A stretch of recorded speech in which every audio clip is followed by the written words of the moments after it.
Kate Mila Falcha, welcome to Irish Granny Helen. This is a continuation of my new little philosophical exploration, this time of Buddhism.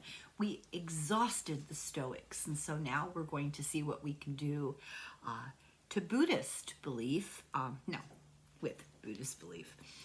We got to a certain point where I had several big questions, and I actually had scheduled a conversation with our resident Buddhist, Ali, and something came up. And we are indeed going to pursue this further, but when she's ready. And in the meantime, I thought I would continue on what I've researched. I don't have a whole lot. Well, I have more than I thought I did. We'll see. We'll see how far we go. But I wanted to talk today about reincarnation, rebirth, returning your spirit to the material world after you die, being born into another body. And the Buddhist belief is there's a succession of lifetimes as one of many possible forms of sentient life. Now, it's my understanding, and this is one of the questions that I'll have for Ali, I don't think you regressively reincarnate. In other words, you aren't a person in one lifetime and then you become, a mouse in another lifetime. I don't think that's possible because the idea is to progress, and a lower cognitive form of life may not be progressing. We'll have to ask. But Buddhists don't believe this involves a soul. By definition, the eternal spiritual side of you is this definition we're going to use here. And I don't really understand that, so we'll have to just move forward until Ali can set us straight. They have a concept called anatta, A-N-A-T-T-A, which is the no-self doctrine.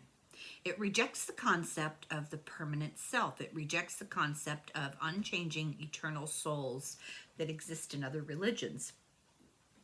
I'm not sure there's a contradiction here.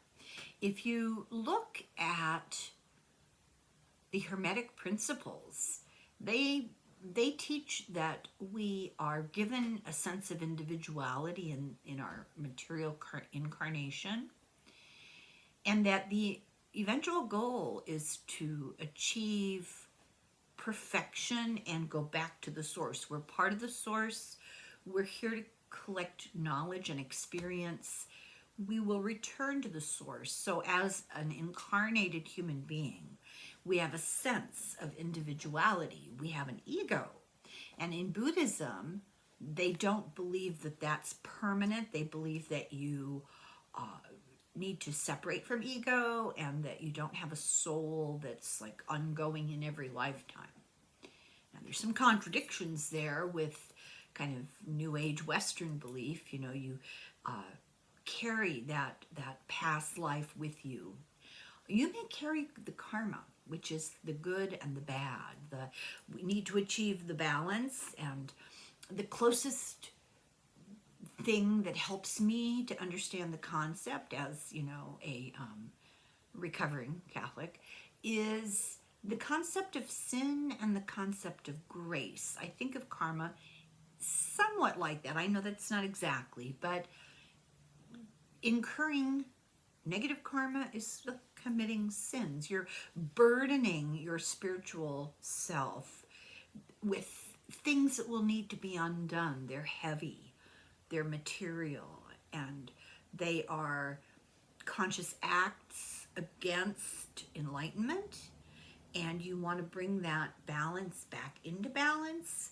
In the Catholic religion, it's grace. You do good deeds. You do acts of service. You don't think bad thoughts. You don't do the negative, and you accumulate grace by prayer and by kindness and good deeds. And you want to keep that balance. So negative karma, positive karma, sin, grace. I'm not saying they're the same thing.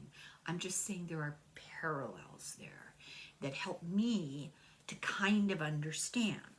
It's daunting to try to learn about ancient and complicated philosophical set of beliefs just by reading about it. So I'm hoping that I'm getting the basics here. So this no self doctrine rejects the notion of you're just this unique individual that just goes life after life, and it rejects that sense of an unchanging eternal soul. There are various Buddhist traditions, and they disagree with each other. They disagree what it is in a person that's reborn. And people are born into various different traditions of Buddhism, or they choose to pick the form that resonates for them. I have no particular opinion. I'm not entirely sure I even understand it correctly, but we'll just move forward acknowledging that there's no one definitive 100% this is Buddhism and nothing else matters. So they also disagree about how quickly rebirth occurs after death. And you know, I'm not saying that this is Buddhism. Sorry, my foot itches. But there are certainly, for example, Dolores Cannon talks a lot about reincarnation, and there's the idea that we don't reincarnate chronologically. So you weren't killed in the 1940s and reborn in the 1950s, and then again go a lifetime and 80 years from the 50s, so what is that, the 2030s? Die and then reincarnate in 2040s. It doesn't necessarily work like that. Time has no meaning. You reincarnate into the time period that best provides the opportunity for growth and enlightenment. That's a theory. And as I said, Buddhist traditions don't agree on one particular timeline for reincarnation. Some believe that there's absolutely never an enduring self, but there's an avaya, A-V-A-Y-A, which is a personality which migrates from one life to another. So past life memory, I guess you would call that. But most Buddhist traditions believe a person's consciousness evolves as a continuum. This is called Vijnana. It's V-I-J-N-A-N-A, and I apologize for my ignorance. I don't know how to pronounce these things. This is the mechanical basis. It's what undergoes the rebirth process. So to be reborn, something has to have been born before. So in New Age concepts, other religions might call it the soul. In Buddhism, they don't believe you have a soul, but it's this thing that evolves on a continuum through the process of rebirth. The quality of one's rebirth depends on the merit or demerit gained by one's karma, one's actions. Karma is neither good nor bad, it's action. As well as what you have accrued through your family members. Now that's terrifying. Buddhism also developed a complex cosmology to explain various realms or planes of rebirth. So there's this very complicated series of, you have to think of it in terms of physical places that you go, levels, let's call them, dimensions of rebirth. The Hermetic principles talk about that a lot. They have it all divided up and categorized and in an ascending, like a stair almost. So the word karma literally means action. It drives samsara, the endless cycles of suffering and rebirth. Depending on how you manage your karma, depends on your degree of numbers of times that you are reincarnated. Good deeds, kusala, and bad deeds, akula, produce the seeds that mature later in this or in later lives. So, you know, that's a lot like the concept grace. You know, you accumulate grace are the brownie points of Catholicism, and sins are the demerits, and you can atone for your sins by accumulating grace. You do bad things, you make up for it by doing good things. You do wrong, you ameliorate the negative effects on your soul by choosing to do good. And that often includes, confessing, acknowledging that you've done the wrong, a little bit like the 12 steps of AA. First you have to admit that you've done something wrong, acknowledge you have a problem, acknowledge that you've offended against people, ask forgiveness, do penance, make amends, try to fix things as well as you can. A lot of introspection and self-evaluation, keeping yourself in check. And the Buddhists are kind of into this too. They're definitely into this too. They believe that you can make your progression to enlightenment slower and harder if you work against it, or you can encourage it and make it less suffering and end the cycle of rebirth if you do acts of compassion and good in this life. And with karma, intent matters. So now we're getting into New Age, intention is everything. Intent matters, and it's essential to bringing forth the fruit, the consequences. This is, once again, a very hermetic, am I saying it right? Hermeticism. They believe that thought can create, but intention directs the nature of the creation. Now, you always use the example, you really want that new car, so you do a vision board and you sit and you stare at it. Not enough, because then you have to have action. You have to go out and do the good deeds. In Jainism, karma accumulates with or without intent. So that would be one of the differences between other forms and Jainism. It's believed that the Buddhist concept of karma needing intent really was derived from Hinduism. It was influenced by Hinduism. In Buddhism, good and bad karma accumulates. Even good and bad thoughts can create karmic seeds. So you have to check what's going on in your head as well as what you physically do. In Buddhism, past and current karma determine the form of your rebirth, the realm of your rebirth, your social class, and your character. I think if you think about that, I guess it makes sense. Like if you reincarnate with the necessity of learning something, the context of the life you reincarnate into will be the best to present you with the lessons you need. Karma is the major circumstance of a lifetime, determining a lifetime. It operates like the laws of physics. I find this really fascinating. All these ancient beliefs, these thoughts, are not all that different from physics. It operates like the laws of physics without the external intervention on every being in all 6 realms of existence, including human beings and gods. So, like Hermeticism, there's this belief that there are these planes of existence. An important part of karma is the merit transfer. You can earn merit, like this is, I'll say positive karma, grace, brownie points, through your intentions, through ethical living, and from others. The way you get good karma from others, it's about your behavior by exchanging goods and services. So like doing charity. I guess just how you treat other people. Or through the transfer of one's own good karma to living family members and ancestors. I don't know if I want to share, and I think that's probably a negative intention. So this is similar to the exchange beliefs of the Hindu Vedic rituals.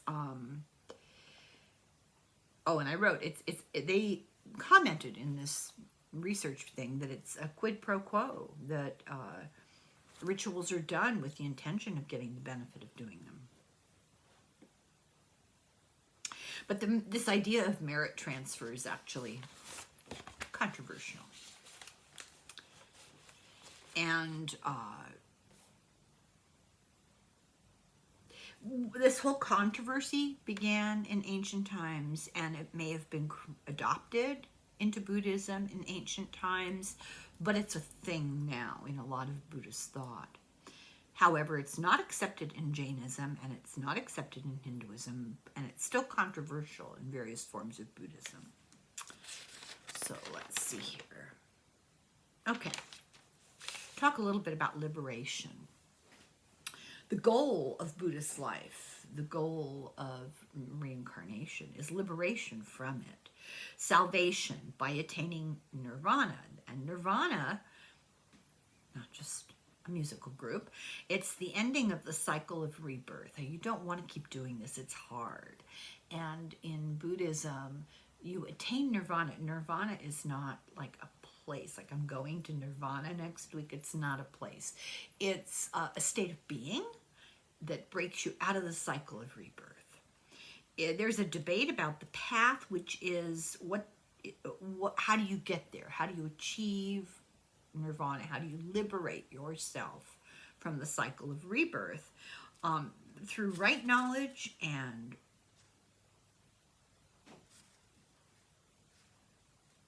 right liberation. I'm not sure what that means. I wrote it down. I didn't pursue it.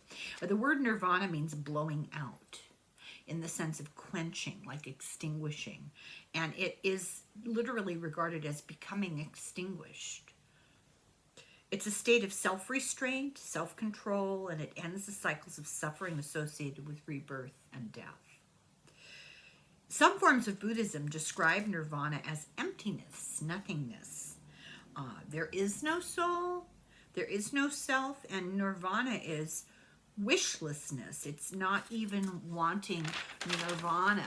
There's this goal, it's a state of complete liberation from neediness, ambition, ego, wanting, feeling dissatisfied. They describe life, we talked about this before, as being a state of never feeling like you're doing the right thing, or you have what you need, or an assorted variety of things we can eventually just feel dissatisfied about. And nirvana is the letting go of all of that.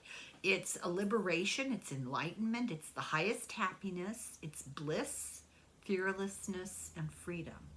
It's a state of spiritual release marked by emptiness. Now, that doesn't sound like such a great thing to most of us, because we're very much invested in our ego. We are who we are, and we identify very strongly with whom we think we are, and that's the antithesis of the Buddhist ideal. Nirvana wants you to achieve the realization of non-self. That's the ultimate spiritual goal. In many Buddhist traditions, rather than trying to gain nirvana or liberation, the goal of people is to have a better rebirth by accumulating merit through good deeds. And here's where I start to editorialize. I find this is so true of all organized religion. As soon as you start putting a bureaucracy or a structure around it, so far we've been philosophizing, but there are Buddhist monks and Buddhist monasteries and Buddhist nuns and Buddhist rituals, as there are for most religions, and you can get merit through the good deeds of, first example was, give money to the monks. So that's something we'll talk about. I wrote in parentheses, I wrote, of course.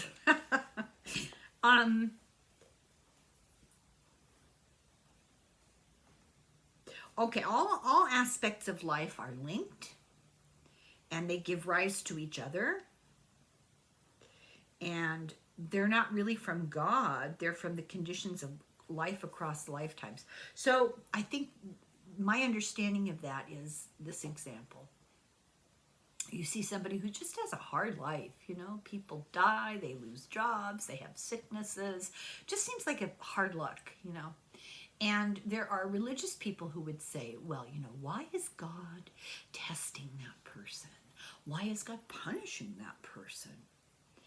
And the other side of that coin is somebody who has like a golden life. You know, they have money, they're beautiful, they're talented, they have a lot of friends, and they're kind of nice. And people think, oh, how'd they get so lucky?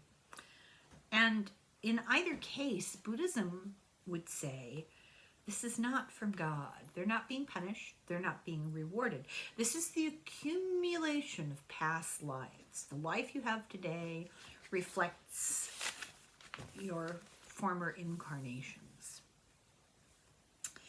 I may stop here because I'm going to stop here because I really want to talk with Allie and get clarity on some of these concepts before we move forward using concepts I'm not clear on.